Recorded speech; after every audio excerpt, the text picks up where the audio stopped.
Hello, my name's Sally Randalls and I'm a Senior Research Fellow here at the Institute of Innovation Research at the Business School at the University of Manchester. I'm joined here today by Nick Bishop, who's Hi, a Sally. freelance consultant working on corporate social responsibility and responsibility in all kinds of social and commercial areas. Nick, would you like to introduce yourself? Sure.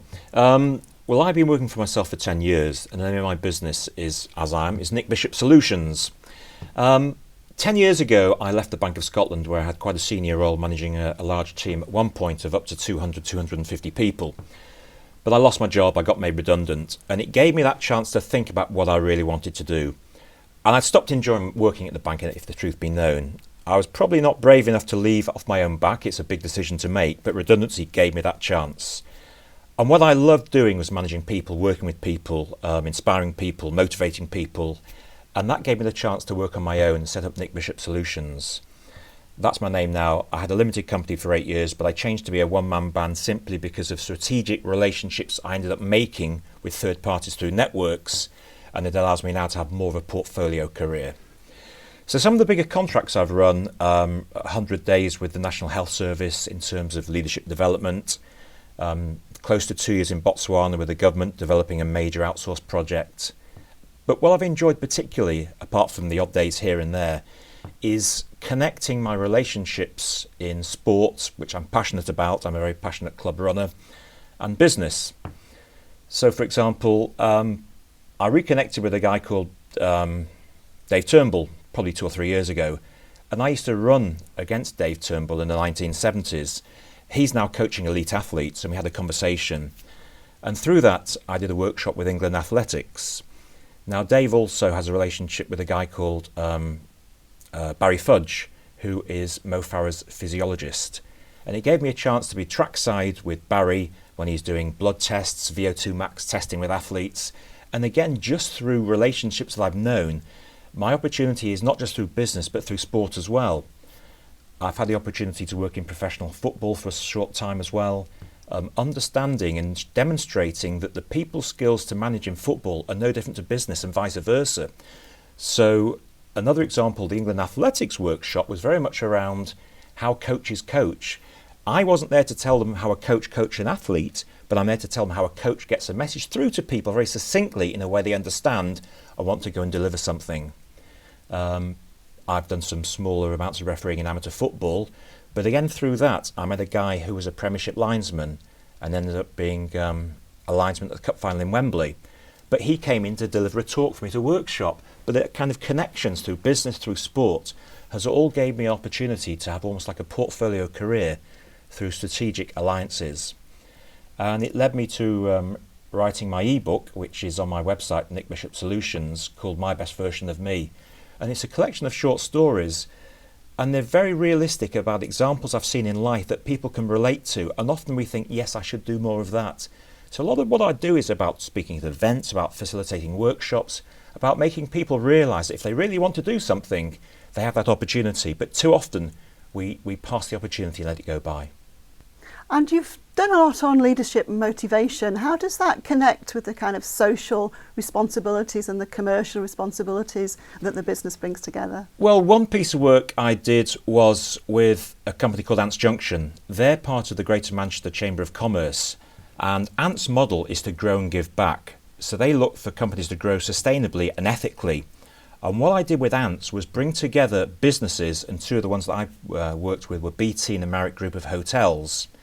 And the model they have is they have a networking group which is made up of corporate businesses, and collectively they help each other to grow but then give back to charity. So what they do, they provide opportunities for disadvantaged people, ex-offenders and such like. But it's that classic model too, where they have staff engagement and allow their own staff to self-develop by going out into the community to help the charity too.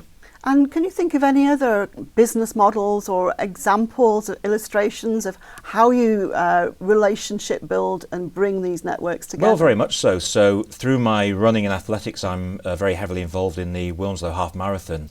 I should, for the sake of our sponsors, call it the Waters Wilmslow Half Marathon, really.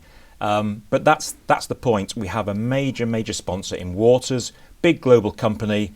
We have the Christie Foundation as our adopted charity this year. We have 5,300 runners that come to town on the day, and it swells Wilmslow to 10,000 people on the day. So when you consider that, we bring together corporate, sponsor, we bring together marshals, the people at race, and collectively it becomes a big picture model, really. And so what do you think are the skills and competencies that someone doing your kind of role needs to pull these projects off? Self-belief, because it's only you.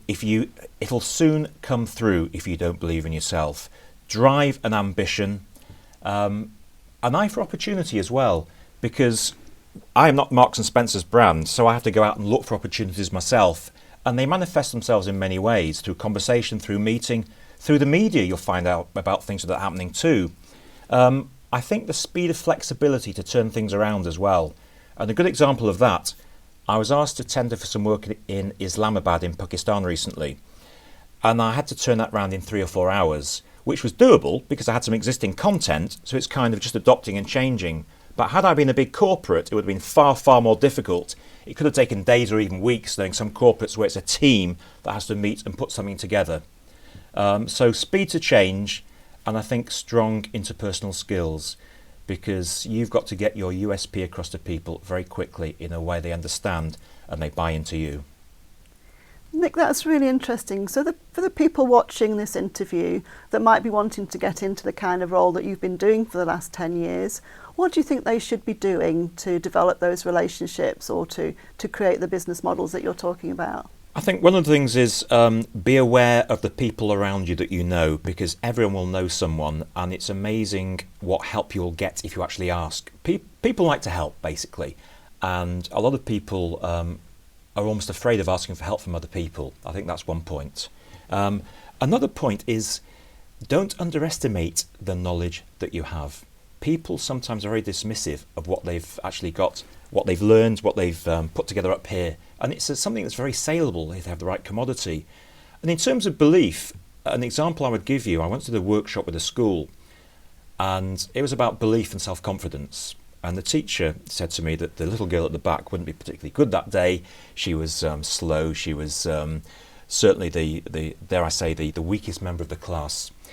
And I asked the group actually what was the biggest single achievement they'd ever made in their life. And these were only 16-year-old school children, and they all came forward except this one girl. So I went to ask her what had she achieved in life, what was she proud of. She said nothing very much, but once I actually coached my mum off drugs and alcohol abuse. My God, she didn't actually think that was significant. So my point is, we all have something we're good at, we've done, but we underestimate our own values. So be passionately optimistic about what you can deliver. Find the right networks, find the right connections, and ask for help as well. Someone will know someone. I know you work at Company X.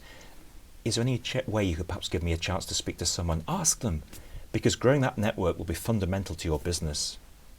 That's brilliant. Thank you very much, Nick. Absolute pleasure. Thanks for having me, Sally.